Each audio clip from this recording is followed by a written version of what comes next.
Hello, everybody. I'm Spencer Stevens, and I just want to start this off with a question. I'm going to end with a question as well. I want to start off by saying, what do the three words Hall of Fame mean to you?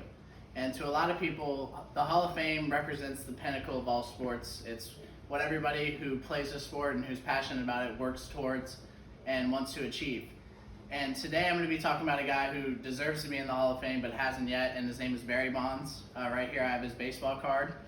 And today I'm just going to explain why Barry Bonds should be in the Hall of Fame and why it's kind of a representation of how baseball is not evolving with modern times and why baseball needs to recognize this guy as one of the greatest players of all time. So to start off, we're going to talk about Barry Bonds' stats. Then we're going to compare his stats to Hall of Fame players. And then we're also going to talk about why Barry Bonds isn't in the Hall of Fame, why a lot of people believe he isn't, and kind of debunk these scandals. So to start off with, Barry Bonds hit 762 career home runs, the most all time. He had 2,558 walks, most all time. And in 2001, he hit 73 home runs, which is the most all time.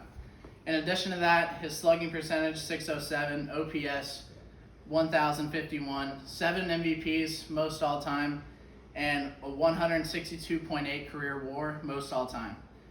And so these stats don't really mean much unless you know the meaning behind them. So WAR measures wins above replacement. And this is one of the most pivotal stats in seeing if a player should be a Hall of Famer or not. Barry Bonds' career WAR was 162.8. The average career WAR for a Hall of Fame baseball player, 69. Barry Bonds hit 762 home runs. The average amount of home runs for a Hall of Fame baseball player, 226. He had 2,558 walks. The average amount of walks for a Hall of Fame baseball player, 914. His slugging percentage, 607. The average slugging percentage for a baseball player, 465. And his OPS of 1,051. The average OPS for a Hall of Fame baseball player, 841. Now, if those numbers just don't jump out at you, I don't know what will. But I have more stats that it compares to. So all of these stats were according to Baseball Reference. And then in another article by Baseball Reference, they compare them to similar batters. So let's go down the list. You got Willie Mays, Hank Aaron, Babe Ruth, Alex Rodriguez. All four of those guys first ballot Hall of Famers. So in the eyes of someone who just looks at stats, doesn't really know what happened with Barry Bonds, you would think this guy should be a first ballot, if not be considered the greatest player of all time. But there is something that haunts Barry Bonds, and it's one of the biggest reasons why he's not in yet, but I'll offer my standpoint on this whole situation. So a lot of people believe that Barry Bonds took steroids when he played baseball. He played in the steroid era. They did an extensive amount of cases finding out that people were taking steroids playing baseball. It was improving their game. PEDs were just huge in baseball at the time.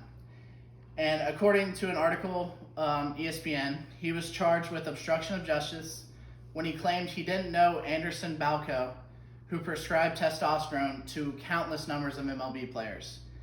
And when he says this in court, they go back into the files and it shows multiple times that Barry Bonds has been with Balco and that Balco is actually one of his trainers down in Miami.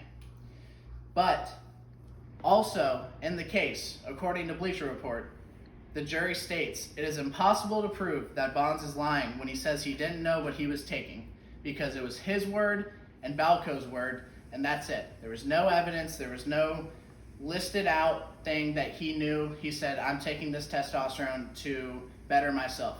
There's no evidence. There's nothing there. So for that, I feel like that's enough reason to believe him. And it's not even like we're just arguing whether he's the greatest player of all time or not. It's the Hall of Fame. There's been plenty of players who've taken steroids and made it into the Hall of Fame. And so for that reason, I believe that Barry Bonds should be in the Hall of Fame. For the reasons I just described, his stats compared to Hall of Fame players, and the almost illegitimate argument about the steroid case. And so my final question that I have for you is, why shouldn't he be in the Hall of Fame? And do you think that the the reasoning behind the haters is valid. Thank you.